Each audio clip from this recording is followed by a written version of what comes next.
This story begins in the south of France, where Catherine is living a new life with her girlfriend Diane. One day, while Diane is on the phone speaking French with her mother, Catherine comes home and they greet each other affectionately. Diane mentions she has saved money on flight tickets and suggests they travel to the United States to meet Catherine's family, but Catherine shuts down the idea, claiming Diane wouldn't like her family anyway. Diane points out that it has been a long time since Catherine saw them, but she quickly changes the subject, saying she is excited about the anniversary weekend they have planned. Catherine explains that she wants this weekend to be special because it means a lot to her, and to surprise Diane, she has rented a new car for the trip. As they drive toward the hotel, Diane spots an old castle on the side of the road and asks Catherine to pull over because she loves those kinds of places. Catherine warns her that they are already an hour behind schedule, but Diane promises to be quick and hops out to take photos. Inside the castle, Diane climbs the stairs and looks over the edge of a high platform. Catherine asks her to step back because it's dangerous, but Diane insists she's fine and snaps a picture of her. When they finally arrive at the hotel, Catherine discovers that the room she booked in advance has been canceled. The receptionist apologizes, explaining that they had to rearrange reservations due to a special guest who arrived last minute as part of a marketing deal. Catherine reminds him that she paid extra for that specific room and that they had been planning this trip for months, but the clerk can only offer them a different room. When they enter the new room, Catherine notices it is tiny and gets annoyed, but Diane calms her down, assuring her it's fine because the important thing is that they are spending time together. Later, while Catherine is relaxing by the pool, a woman sits next to her and starts complaining that the pool is small and looked bigger in the photos. The woman introduces herself as Charlotte and explains she wasn't originally going to come, but she was forced to because of a contract with the hotel chain. Catherine replies coldly that if the pool looks bigger in the hotel photos, she could probably do the same with her own photos. Charlotte gets in the pool with Diane and introduces herself properly. They seem to hit it off immediately, which appears to annoy Catherine as she watches from a distance. Shortly after, Diane approaches Catherine and mentions that Charlotte feels bad about taking their room and even offered to switch with them. Catherine doubts her sincerity, telling Diane she should have seen how Charlotte spoke to her assistant on the phone. Diane mentions that Charlotte wants to take them out to dinner to make up for it, and although Catherine doesn't want to go, Diane says she is going anyway. During dinner, Charlotte talks about her life as an influencer, explaining how she used to travel between Los Angeles and New York doing makeup sponsorships and selling products to young girls until she was brought back to Europe for travel campaigns. Diane asks if she gets lonely traveling by herself, and Charlotte replies that she doesn't because she constantly meets new people, adding that many content creators are solo travelers. Catherine comments that it seems risky because no one really knows where she is, but Charlotte responds by asking what life is without a little risk. Diane mentions that when she met Catherine, she seemed very lonely and didn't know anyone, so Diane just won her over. Charlotte is surprised to realize they are a couple, having thought they were sisters. When Diane mentions they are celebrating their anniversary, Charlotte apologizes for crashing their special moment. She asks what they have planned, and Diane says they want to visit the countryside and see a vineyard. Charlotte tells them she has an exclusive wine tour the next day sponsored by a brand and offers to invite them, but Catherine turns down the offer, saying they have their own plans. The conversation continues, and Charlotte mentions she was recently in Japan and took some beautiful photos. Diane comments that Catherine has always wanted to go to Asia and that they plan to travel there next year. Charlotte mentions she is thinking about returning to Bali when she gets bored of Europe and notes that she has friends in Thailand. At the mention of Thailand, Catherine gives her a strange look. Back in the hotel room, Diane comments that Charlotte seems nice, but Catherine disagrees, saying that girls like her are just takers, that if you took away their phones, they would be completely useless and dead within a week. Diane asks if she is jealous, and Catherine denies it, arguing that girls like that are ruining the next generation of women and that someone should teach them a lesson. Diane tells her she is always so dramatic, and Catherine suggests in a dark tone that they should leave them stranded alone with no cell signal to see how long they survive. Diane tells her she sounds like a psychopath, but Catherine replies that it would make a good reality show and bets no one would even notice if Charlotte disappeared. The next morning, Catherine goes downstairs early while Diane is still asleep, and runs into Charlotte at the cafe. Charlotte mentions she was texting Diane the night before and sent her tickets for the vineyard tour because she wants Diane to take photos for her.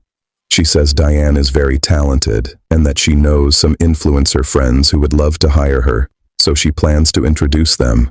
Catherine lies, telling her that Diane isn't feeling well, has a stomach issue, and will be staying in the room all day. However, Catherine offers to be her photographer instead, claiming she knows the perfect spot to go. Catherine takes Charlotte to the abandoned castle she visited with Diane the day before. While they take photos, Catherine asks for Charlotte's phone to take a picture of her and asks for the passcode when the screen locks. Charlotte tells her it's 8,546, and they continue up the castle stairs. Catherine directs her to stand in a specific spot because the lighting is perfect, promising the photos will look amazing, but Charlotte notices the floor looks unstable. Catherine assures her it's fine because she and Diane were there yesterday. Charlotte steps close to the edge, looking down and commenting that it looks like a long drop. In that moment, Catherine pushes her. Charlotte falls and lies injured at the bottom, begging for help, while Catherine climbs down and takes a photo of her dying body with her camera. Afterward, Catherine returns to the hotel and goes to Charlotte's room to pack her belongings. When she goes downstairs, she runs into Diane, who asks where she has been. Catherine lies, saying she went for an early run because she couldn't sleep. Diane mentions that Charlotte keeps messaging her about the vineyard, but Catherine suggests they go anyway. During the tour, Diane remarks that it's strange Charlotte didn't show up and isn't answering her texts. Catherine suggests she might have gotten sick, but Diane insists Charlotte always updates them. Without Diane noticing, Catherine sends a text from Charlotte's phone saying she had to go home. When they return to the hotel, the receptionist gives them the special room they had originally booked. Diane says it was very sweet of Charlotte to give up the room, but finds it strange that she left so suddenly. Catherine replies that she told her so. Girls like Charlotte only care about themselves.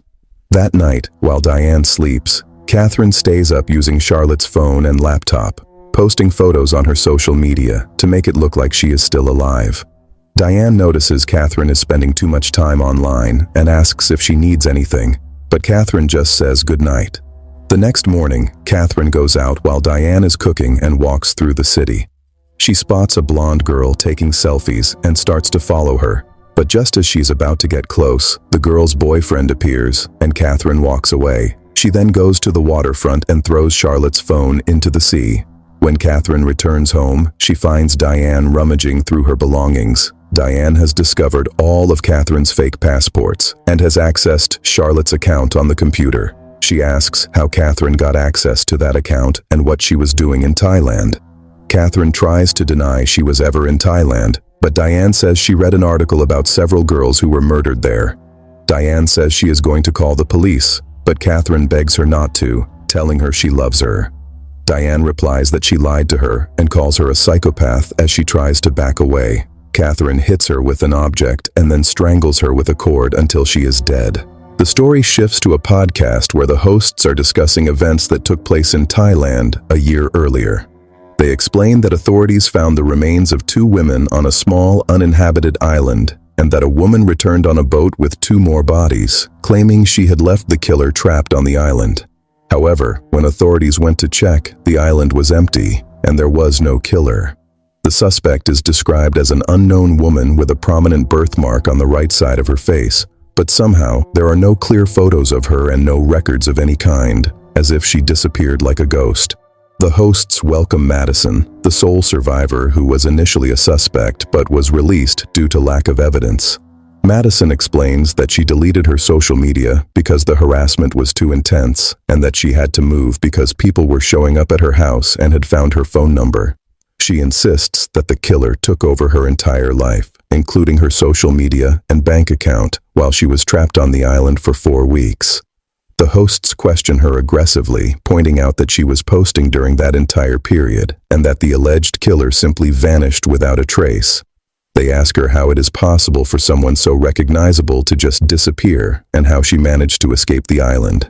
Madison has no answers and becomes frustrated because she thought the hosts had defended her, which is why she agreed to go on the podcast.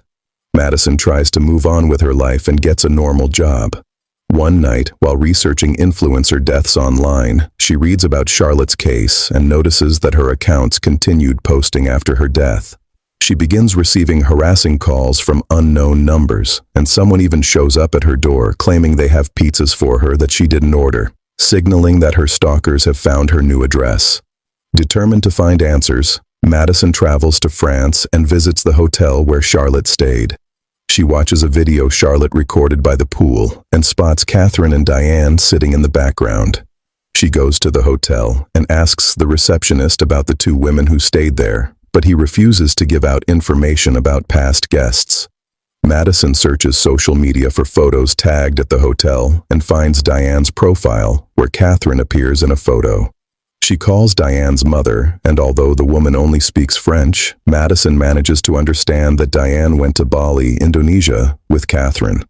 Meanwhile, in Bali, an influencer named Jacob is doing a live stream where he talks about masculinity and gives controversial advice to young men. His girlfriend Ariana tells him he needs to try harder and find something controversial because people are getting bored and his numbers are dropping. That night, Jacob goes to a club with his friend Cameron, who criticizes him for how Ariana controls him and dares him to prove his masculinity by talking to a girl. Cameron points out Madison, and Jacob accepts the challenge. Jacob approaches Madison, and she tells him she isn't interested. He asks what she is doing there alone, and Madison explains she is looking for someone. She shows him a photo of Catherine, telling him that this woman killed several people. Jacob asks if she is stalking her, and Madison tells him that Catherine almost killed her too, but she managed to leave her stranded on an island. Jacob asks for her number, promising to contact her if he sees Catherine. The next day, Jacob is having lunch with Ariana at a restaurant when he spots Catherine at a nearby table. He gets up, approaches her, and starts recording her while directly asking if she is a killer. He mentions that another girl contacted him talking about a dead woman in France, and that they met in Thailand. Catherine looks at him in silence without answering any of his questions, so Jacob walks away, wishing her good luck. Catherine returns to her hideout, where she has an AI assistant programmed with Diane's voice. She tells the system that Madison is in Bali looking for her, but she doesn't understand how she found her since the only people who knew her location were Diane's parents. She looks up information on the man who confronted her and finds Jacob's social media profile. She notices he was at a club the night before, and among the people who viewed his story is a mysterious account with no photos or followers. Catherine tracks that account's activity to discover the places it has visited and manages to locate Madison in a tourist area, but she slips away before being seen. Back at her house, Catherine watches Jacob's live stream where he talks about Madison and mentions the girl with the birthmark. She analyzes the video background and obtains Jacob's address. She also studies Ariana's conservative videos to understand her philosophy. When Diane's parents call, Catherine uses artificial intelligence to replace her voice and face with Diane's, making them believe their daughter is still alive and on vacation. Catherine creates a fake account pretending to be Madison and befriends Cameron to find out about local events. That night, she finds Jacob at a party and tells him that Madison has been stalking her. Jacob speaks with her in private and listens to her fabricated story about how Madison is trying to frame her for the murders. He suggests she call the police, but Catherine insists they can't prove anything. Cameron appears and invites Catherine to a private party at his house. At the party, Catherine attempts to seduce Jacob by taking him to a more private spot, but he rejects her, telling her he has a girlfriend and that he loves her. Catherine tells him she thought he was a strong male model, but Jacob replies that he has never cheated on his girlfriend. However, he agrees to help her and allows her to stay at Cameron's house that night while they plan how to confront Madison the next day. When Jacob falls asleep, Catherine steals his keys and uses a device to drain his phone battery. She then sneaks over to Jacob's house and enters using the stolen keys. She accesses his computer and installs a remote access program. While searching through files, she finds an intimate video of Jacob watching Ariana with another man.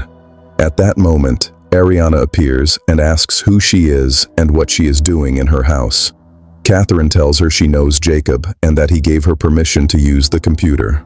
Ariana doesn't believe her and threatens to call the police, but Catherine tells her she slept with her boyfriend and leaves. Catherine returns to her hideout and uses the remote access program to enter Jacob's computer. She uploads Ariana's intimate video to the internet and then sends a message to Madison from Jacob's phone, asking her to meet at his house.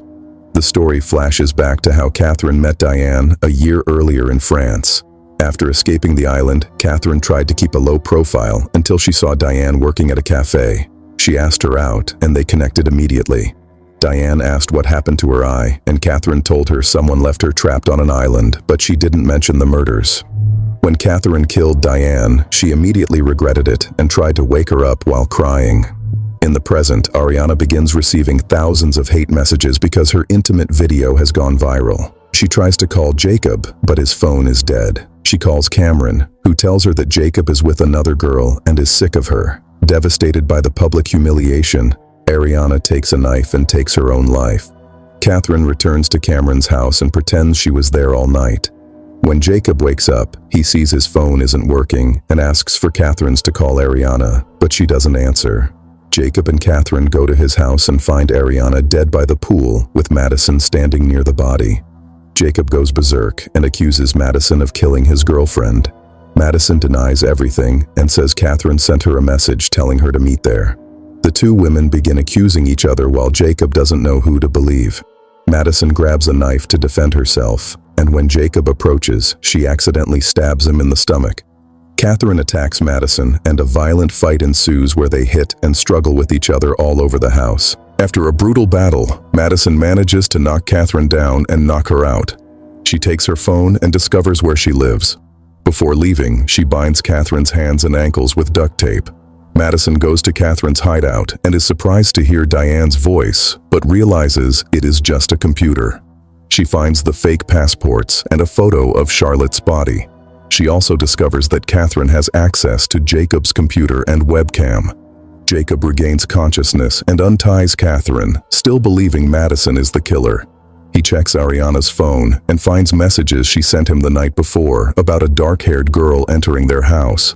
He also sees messages from friends asking him about the video. Jacob demands an explanation from Catherine, but she slowly grabs a knife and stabs him repeatedly, telling him that influencers are a cancer and that sometimes someone has to cut out the cancer. Jacob's body falls into the pool. Catherine notices the computer camera is on and discovers that everything she did was live-streamed to Jacob's followers. The chat comments show that some viewers adore her while others are horrified. Madison leaves Catherine's hideout with a smile, taking all the evidence to finally clear her name. Cameron arrives at Jacob's house with some girls and finds the bodies. Everyone is terrified when Catherine appears with a knife and attacks him. The girls scream and flee while Catherine runs after them.